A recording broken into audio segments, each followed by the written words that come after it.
Hujan deras disertai angin kencang melanda wilayah Kecamatan Mendoyo Minggu 28 November.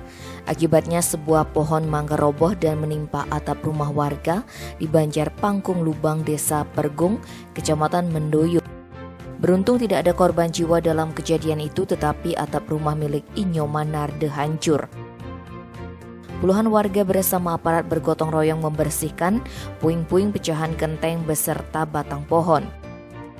Aibtu Sandiase seizin Kapolsek Mendoyo mengatakan, gotong royong ini melibatkan personel Tagana Desa Pergung, Kelihan Dinas dan Klien Adat Banjar Pangkung Lubang, Babin Kantimas serta warga sekitar. Sementara itu, pemilik rumah yang tertimpa pohon, Inyo Manarde, mengucapkan terima kasih kepada semua petugas dan warga sekitar yang telah membantunya membersihkan puing-puing di rumahnya. Tim Bali Express melaporkan.